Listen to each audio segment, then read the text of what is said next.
لساني يفقه قولي ربي زدني علما. وقال الله تعالى أعوذ بالله من الشيطان الرجيم بسم الله الرحمن الرحيم قل هو الله أحد الله الصمد لم يلد ولم يولد ولم يكن له كفوا أحد. وقال الله تعالى ولله الأسماء الحسنى فادعوا بها.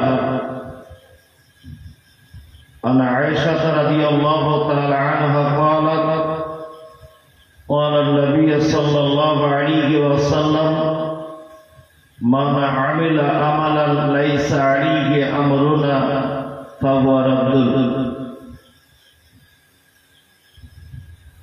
আজকের এই দাওয়াতি প্রোগ্রামের নির্বাচিত সভাপতি,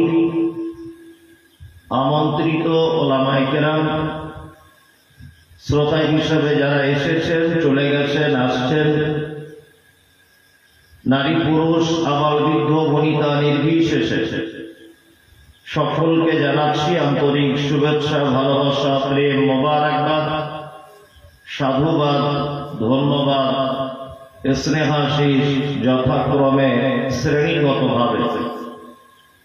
আলহামদুলিল্লাহ, এতক্ষণ পর্যন্ত আপনারা বিজ্ঞ মানুষের কাছ থেকে অমূল্য বাণী শ্রবণ করছিলেন সহিহ হাদিস এবং কোরআনের আলোকে। আমি ততটা যে জ্ঞানী মানুষ তা নয়, তবে একেবারেও যে কিছু জানি না তাও নয়। আমি মোটামুটি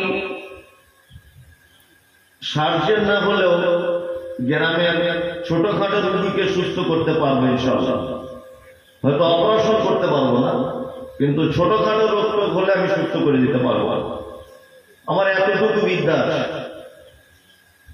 আমি পবিত্র গ্রন্থ মুকুট আল কোরআনুল কারীমের ছোট্ট একটি সূরা, সূরা ইখলাস, নামাজি, বেনামাজি, মুসাল্লি, গায়ের মুসাল্লি সবারই এটা মুখস্থ থাকারই কথা। আর যারা ছড়িয়ে ছিটিয়ে আছেন বসুন, ভিতরে এসে বসুন। আরে এর পরে আর এরকম মজলিস হবে কিনা তার ঠিক নেই। আপনার কপাল ভালো যে আপনি এখানে মজলিসটা দেখতে পাচ্ছেন। এসে বসুন চুপচাপ। আপনার কপাল পোড়া বলে আপনি দাঁড়িয়ে আছেন। বসুন, বসে যান। যারা দাঁড়িয়ে আছেন বসুন, যেখানেই পারবেন বসে যান। কোরআনের কথা একটু বসে শুনুন অন্তত। যেখানেই থাকুন বসে শুনুন, মজলিসে আসুন। এর একটা রহমত বরকত আছে। আসুন আসুন আসুন আসুন আসুন। মানে আমি দুটি বিষয়ের উপরে কথা বলবো। এক, রবের পরিচয়। দুই, তার গুণ। আর তিন, মুহাম্মদ সাল্লাল্লাহু আলাইহি ওয়াসাল্লামের পরিচয় ও তার আনুগত্য। মূল বিষয় দুটি, কিন্তু চারটে পার্টে আলোচনা হবে ইনশাআল্লাহ। এখন যদি বলছেন যে এতদিন আমি মুসলিম ঘরে জন্মগ্রহণ করলাম, আর আপনাকে 24 পরগনা থেকে এসে আমাদেরকে বলতে হবে রবের পরিচয় সম্পর্কে। রুহুল কুদ্দুস ভাই পিছনে বসে আছে, যদি এটা তদন্ত করা যায় একটা মুসলিম গ্রামে, আমার মনে হয় 95% মানুষ বললেও ভুল হবে না যে সে তার নিজের রবের পরিচয়টুকু জানে। 95% মানুষ জানে না যে আমার পিছনে যে একজন স্রষ্টা আছে, সেই স্রষ্টার পরিচয়টা কি, এটা আমরা জানি। আর একটা কথা মাথায় রাখবেন, আপনাদের গ্রামে একটা লোক সাইকেল নিয়ে যাচ্ছে, তো হঠাৎ করে একটা মোটরসাইকেলওয়ালা তাকে ধাক্কা মেরে দিয়েছে। এখন সাইকেলওয়ালা পড়ে গেছে, মোটরসাইকেলওয়ালাটা অন্য গ্রামের মানুষ বা অপরিচিত মানুষ। সাইকেলওয়ালাটা উঠেছে কোন রকম করে, মোটরসাইকেলওয়ালাটা মানবতার খাতিরে ও দাঁড়িয়েছে যে বেচারা পড়ে গেল যখন একটু দেখলি। মোটরসাইকেলওয়ালা যখন গাড়ি থেকে নেমে সাইকেলওয়ালাকে সহযোগিতা করার জন্য আসছে, তখন সাইকেলওয়ালা বলছে, এই শালা তুই আমাকে চিনিস? আমি এলাকার মোস্তান, আমার বাপ এলাকার প্রধান, আর তুই আমাকে সাইকেলে ধাক্কা মারলি? তো এই করবো তাই করবো বলে মা বোন খালা ফুপু বলে গালাগালি করছে। লোকটাকে চেনে না, লোকটা কিন্তু সাধারণ পোশাকে আছে।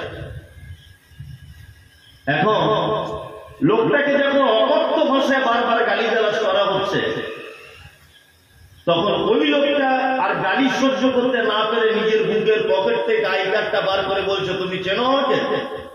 আমি নন্দকুমার থানার আইসি বলছি। আচ্ছা বলুন, ওর ওই আই কার্ডটা দেখার পরে সাইকেলওয়ালার আর একটাও গাল বার হবে না? তলার দিক দিয়ে পানি ঝরে যাবে, আন্ডার প্যান্ট ভিজে যাবে, যে এতক্ষণ তাকে গালিগালাজ করছিলাম রে বাবা। এটা থানার বড়, ওর একটা সিগনেচারে আমার ফাঁসি হয়ে যেতে পারে, এত পাওয়ারফুল লোক। তার মানে মানুষ ততক্ষণ পর্যন্ত আর একজনকে সম্মান করে না, মানুষ ততক্ষণ পর্যন্ত আর একজনকে মর্যাদা দেয় না, যতক্ষণ না পর্যন্ত তার পাওয়া, তার যে কতটা ক্ষমতা, তার পরিচিতি, তার ব্যাকগ্রাউন্ড যতক্ষণ না পর্যন্ত তার জানা না হবে, ততক্ষণ পর্যন্ত তার প্রতি ভয়, তার প্রতি ভালোবাসা, তার প্রতি শ্রদ্ধা কখনই জন্ম হতে পারে না।